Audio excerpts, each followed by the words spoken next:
I've walked the streets of New York my whole life, and suddenly I feel like I'm in a New York that I don't recognize.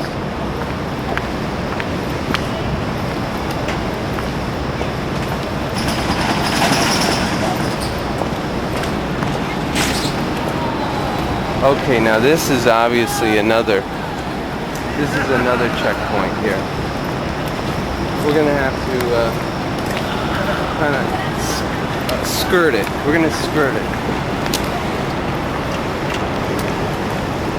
I think the best thing to do is to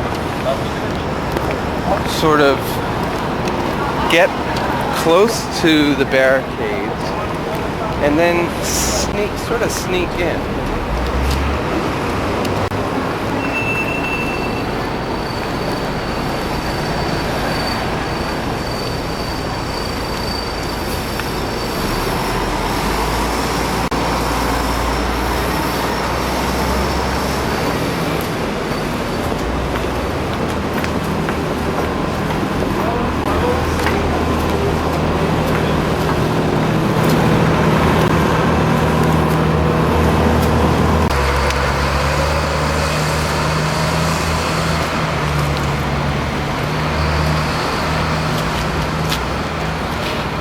There's a lot of extra smoke tonight.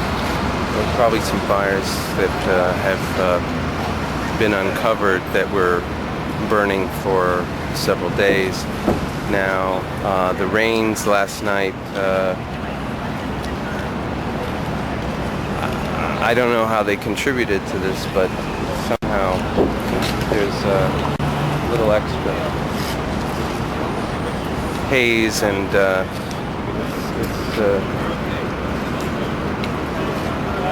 it's much smokier than it's been the past 2 days. Who knows what they're finding?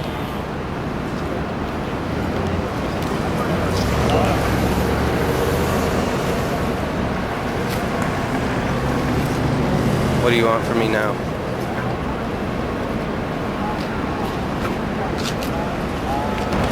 Now,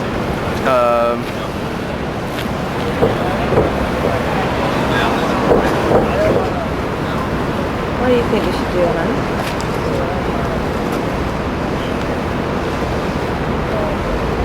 I think we should.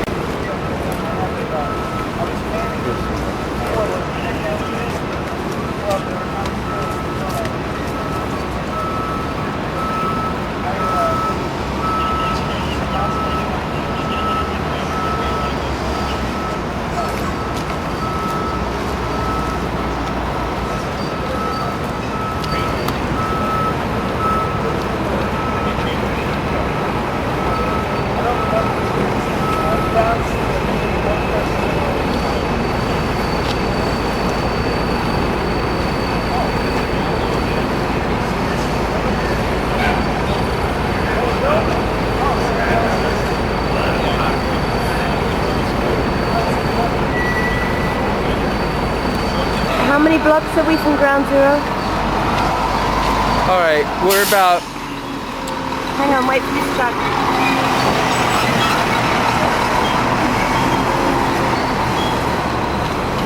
Right now we're about 8 blocks from Ground Zero.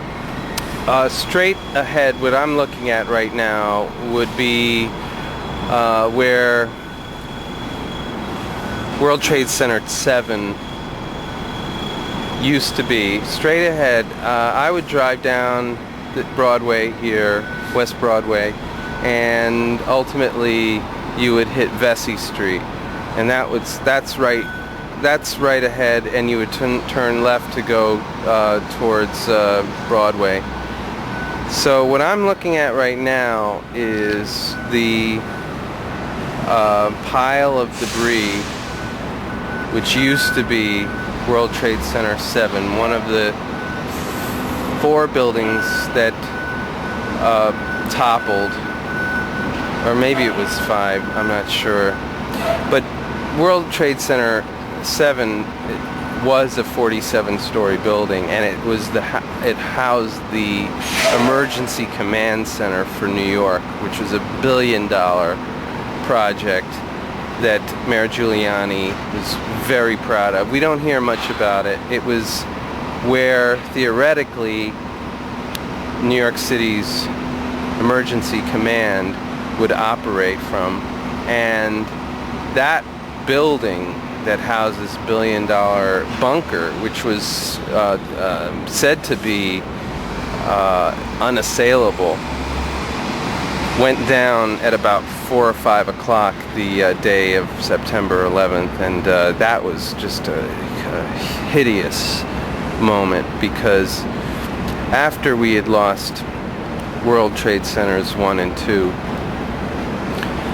you know, this was like that extra body punch when you're down on your knees, maybe like a kick in the jaw, and that was basically signaling to us that there was much more in store and many more travesties waiting around the corner for us. So that's what I'm looking at right now. Where World Trade Center, 47-story building, used to be.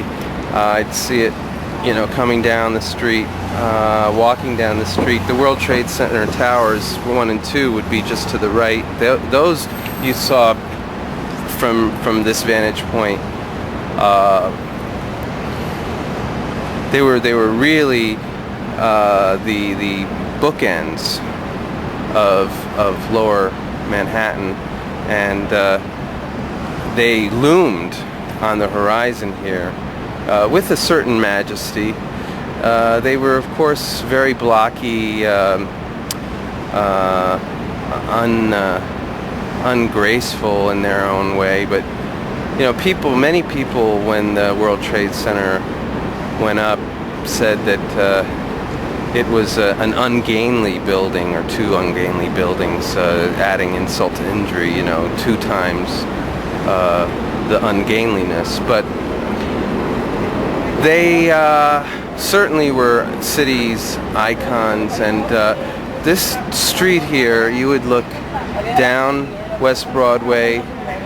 There was a romantic feeling when you would enter Lower Manhattan at night and you would see the trade towers in whatever weather it was, fighting through clouds, or just depending on how you looked at it, effortlessly piercing whatever low-lying weather there was, or shouldering cloudless skies like an atlas, or like an Atlas and Mrs. Atlas. And now there's a gaping hole right there. A hole that's not a void because it's engulfed in smoke. Steamy, white, acrid, disgusting smoke.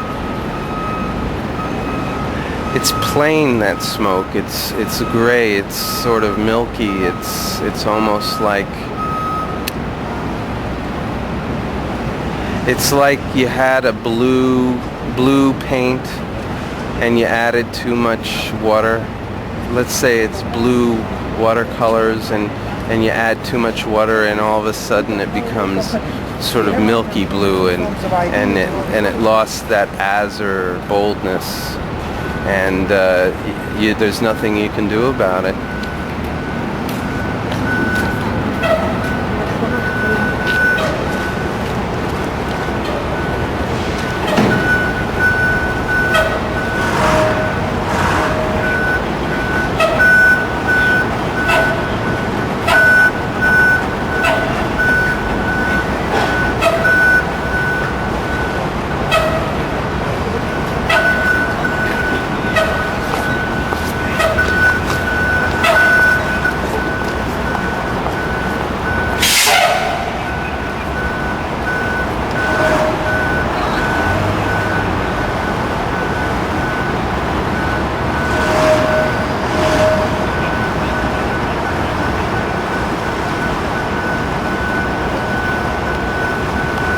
Ah.